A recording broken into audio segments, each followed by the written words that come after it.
Hola amigos, otra vez, buenos días, buenos días. We're here for the chapter 11 vocabulary, is that right? El vocabulario del capítulo 11.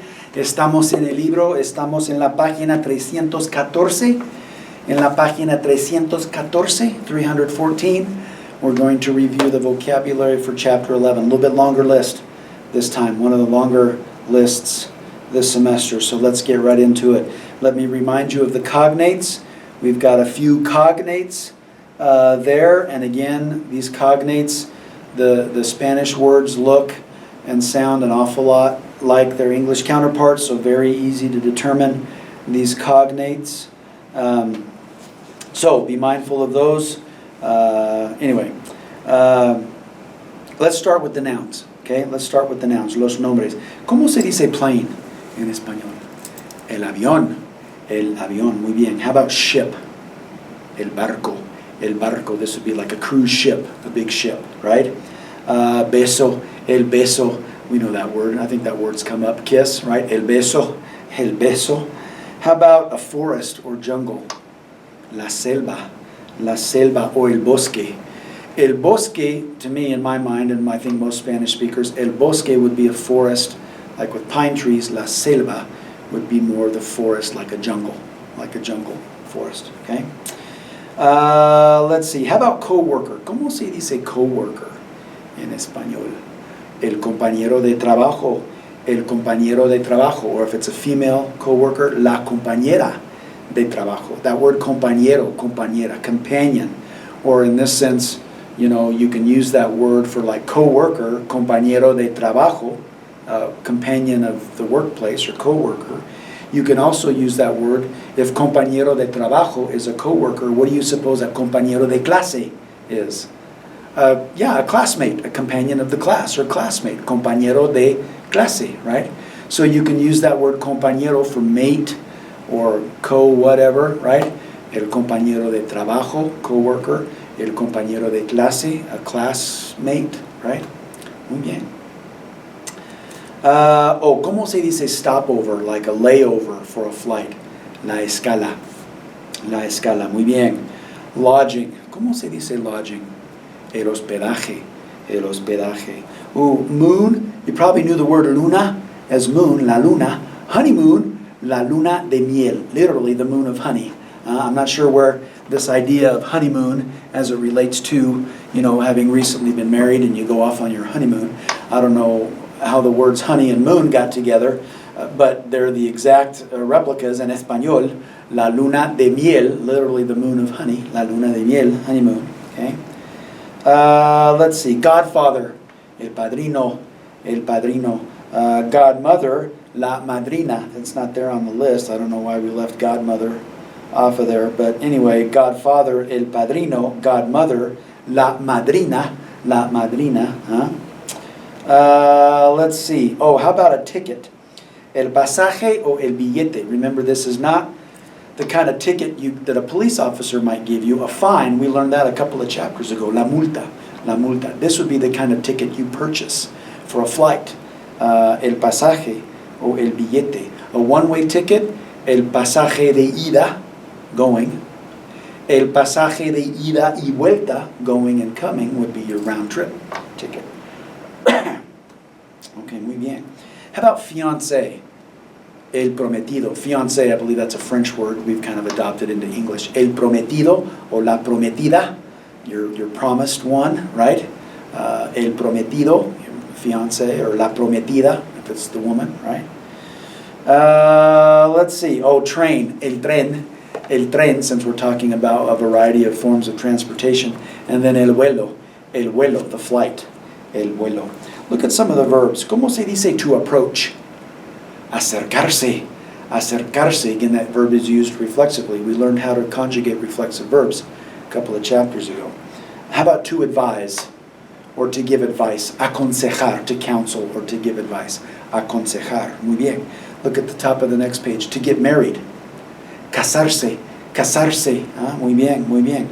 Considerar, to consider, that's a good cognate. Divorciarse, that's another good cognate, to divorce or get divorced, right? Esperar, we've seen that verb before, to wait, or in this case, to hope. To wait or to hope, the context, right? How about, recomendar, another good cognate. That's a stem-changing verb, but to recommend, very, very good cognate there, right? How about to fear or to be afraid? Temer. Muy bien. Let's look at some adjetivos, adjectives. Inexpensive or cheap. Barato, se dice barato, or barata.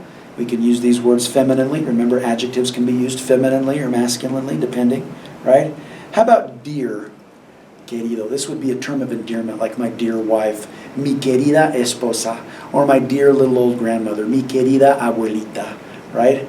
Or my dear grandfather, mi querido abuelito or abuelo, right? So we can use these words masculinely and femininely, but that word querido means dear, like a term of endearment, right? Even if you're writing a letter, dear so-and-so, querido, whatever. But I would say, even that word in English, we kind of use it generically. Dear, like if you're writing to your boss, dear boss. Well, if I'm writing to my wife, dear wife, my feelings for my wife are a little bit different, more intense, more intimate with my wife than they are with my boss. But in English, we use that word dear kind of generically for everybody, I would say, in español. If it's an intimate relationship, a special relationship, a more close relationship, that word querido would be appropriate to sign or to start your letter. Dear wife, querida esposa, or dear child, querido hijo, right? Whatever, dear son. But if I'm writing to my boss, I probably wouldn't use that word querido en español. Yeah. Estimado. Estimado is a better word. Esteemed colleague or esteemed supervisor. Estimado jefe, right? Or estimado colega. I don't feel the same way about my colleagues as I do about my wife and my children. So anyway, just to keep that in mind. Let's see. Otras palabras y expresiones. How about, in that case, en ese caso, yeah. How about to make a stopover? Remember the word layover, stopover, escala. So to make a layover, to have a stopover, hacer escala, hacer escala. How about to go on a cruise or to take a cruise? Hacer un crucero. Hacer un crucero, to be on a cruise or take a cruise. Hacer una excursión, to go on an excursion or a field trip. Hacer una excursión. Irse de vacaciones. In español, we don't go on vacation, we go of vacation. Ir de vacaciones. We use the preposition de, so be mindful of that. Ojalá, that phrase, ojalá, God willing, or hopefully, right? Let's see, skip over in la página 315. In la página 315, let's take a look at some of those words. We have, we don't call them, do we call them stewardesses anymore? What do we call them? I can't, flight attendants, right? El auxiliar de vuelo. El auxiliar o la auxiliar de vuelo. A flight attendant, whether it's masculine or feminine, right? Male or female, right? Also that word azafata. Azafata, perdón. La azafata is also another word used for flight attendant, okay? Let's see. El turista, that's a good cognate, the tourist. El turista. Oh, I skipped. Look, we've got aisle seat and we've got window seat. El asiento de pasillo. Asiento. That's the word seat, like a chair, la silla, right? A chair. But if it's a seat, now what's the difference between a seat and a chair? Well, I guess on an airline, you don't talk about where's my chair, or you say where's my seat. So in English, when we use the word seat, in Spanish, we need to use the word asiento. Asiento de pasillo, an aisle seat, or el asiento de ventanilla. El asiento de ventanilla, a window seat. Okay, de ventanilla. Muy bien, muy bien. Let's look at some of these, the traveling terminology or vocabulary. How about to board the plane? ¿Cómo se dice to board the plane? Abordar el avión. Muy bien, muy bien. Abrocharse el cinturón de seguridad, the belt of security or the seat belt. Abrocharse, right, to fasten one's own seat belt. How about to land a plane? Aterrizar, right, comes down on the tierra, the earth, right, comes to the ground. Aterrizar. Have a nice trip, buen viaje, Buen viaje, bon voyage in French, right? Bon voyage.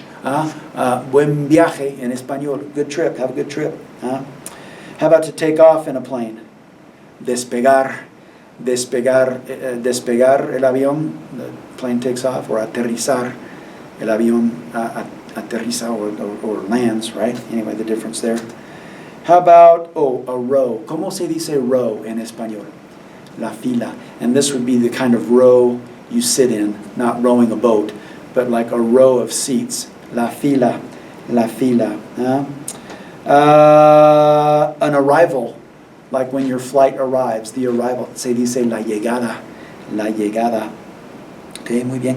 Equipaje, equipaje se dice luggage, or exceso de equipaje, excess luggage, right?